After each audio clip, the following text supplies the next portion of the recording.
So ഈ മൊഡ്യൂളിൽ നമ്മൾ മൊഡ്യൂൾ 5 ബയോടെക്നോളജി എന്താണെന്ന് ഒരു ഇൻട്രൊഡക്ടറി ക്ലാസ്സിൽ ഇന്നലെ പറഞ്ഞിട്ടുണ്ടായിരുന്നു. ഇനി നമ്മൾ ഈ മൊഡ്യൂളിൽ ബാക്കി എന്തൊക്കെയാണ് വരുന്നതെന്ന് നോക്കാം. The legal and socio economic impact of ബയോടെക്നോളജിയാണ് വരുന്നത്. Then biosafety regulation, national and international guidelines, then biosafety guidelines. നമ്മൾക്ക് ഇതിനെക്കുറിച്ച് കുറേ ഗൈഡ് ലൈൻസ് ഒക്കെ ഉണ്ട്, നാഷണലും ഇൻ്റർനാഷണലും ഉണ്ട്. അപ്പോൾ അതെന്താണെന്ന് നോക്കണം.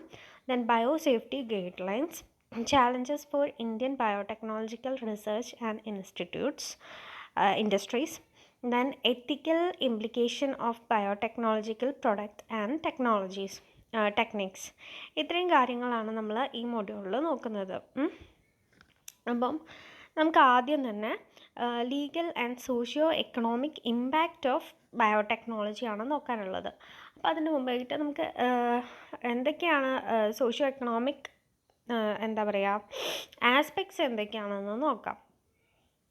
അപ്പോൾ ഇതിൻ്റെ അകത്ത് തന്നെ നമുക്ക് ലീഗൽ ആസ്പെക്ട്സ് പറയുന്നുണ്ട്, അതേപോലെ സോഷ്യൽ ആൻഡ് എത്തിക്കൽ ആസ്പെക്ട്സുമാണ് പറയുന്നത്. അപ്പോൾ ലീഗൽ ആസ്പെക്ട്സ് എന്ന് പറഞ്ഞാൽ എന്താണ്? ലീഗലി ഇതിൻ്റെ ആസ്പെക്ട്സ് എന്തൊക്കെയാണെന്നാണ് പറയണത്. Legal aspects are those concerning the protection that law or regulation should provide. Okay, then globalization of biotechnology bring not only new economic prospects but also new risk.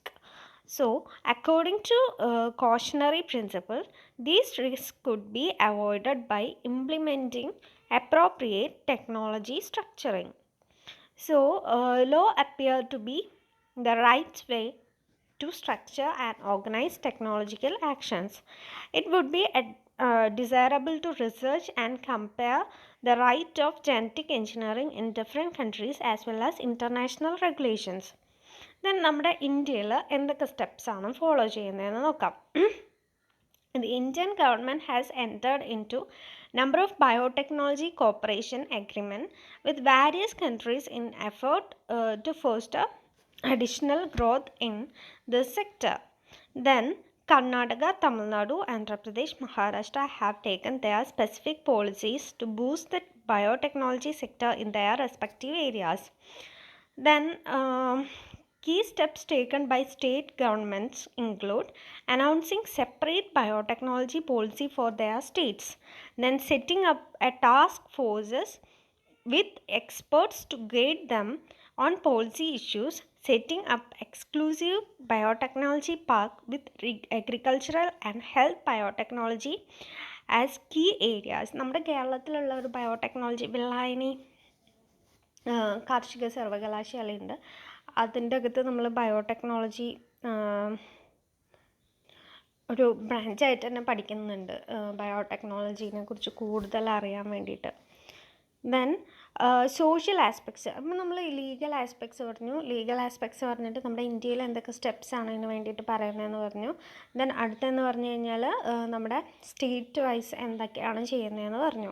Then social aspects of biotechnology എന്ന് പറയുന്നത്, social aspects R concern with how events may affect the society as whole and individuals in the society. സൊസൈറ്റീൻ്റെ മുകളിലുള്ള എങ്ങനെയാണ് effect ചെയ്യുന്നത്, അങ്ങനെയുള്ളതാണ് social aspects എന്ന് പറയുന്നത്.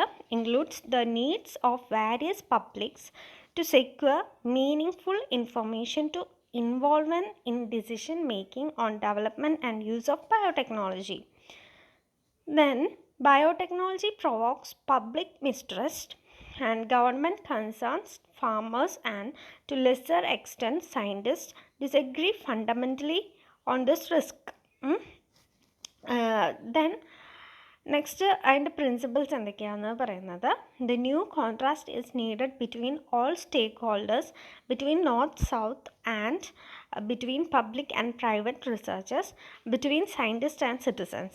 Such contrast would be based on two principles. രണ്ട് പ്രിൻസിപ്പിൾസ്, ഈ കോൺട്രാക്റ്റ് ബേസ് ചെയ്തിട്ടുള്ളത് രണ്ട് പ്രിൻസിപ്പിൾസിനെ വെച്ചിട്ടാണ്. Open dialogue on biotechnology's benefit and risk, then assess and benefit sharing. ഇതാണ് രണ്ട് പ്രിൻസിപ്പിൾ എന്ന് പറയുന്നത്. ദെൻ അടുത്തതെന്ന് പറയുന്നത് എത്തിക്കൽ ആസ്പെക്ട്സ് ആണ്. എത്തിക്കൽ ആസ്പെക്ട്സ് നമുക്ക് ആലോചിച്ചാൽ അറിയുണ്ടാവും. Ethical aspects are generally defined as those raising questions concerning what is moral or right. Then some ethical standards are required to evaluate the morality of all human activities that might help to or harm living organisms. Therefore, the Indian government has set up organizations such as genetic engineering approval committee. അതായത് genetic ethical issues കുറേ ഉണ്ടായിരിക്കും അല്ലേ. അപ്പോൾ നമ്മൾ എന്താ ചെയ്യുന്നത്, ഒരു approval കമ്മിറ്റീനെ വയ്ക്കും. എന്നിട്ട് നമ്മൾ ജനറ്റിക് മോഡിഫിക്കേഷൻ വരുത്തുന്ന സമയത്ത് ഈ കമ്മിറ്റി അപ്രൂവ് ചെയ്ത് കഴിഞ്ഞ ഒരു മോഡിഫിക്കേഷനെ നമുക്ക് വരുത്താൻ പറ്റുള്ളൂ. Then regulations and rules എന്തൊക്കെയാണെന്ന് നോക്കാം. In several countries there are rules, recommendation and regulation in the area of genetic engineering to protect the users and their environment. Okay. Then in India the rules of safety in researches of genetic engineering and rules of safety of recombinant DNA.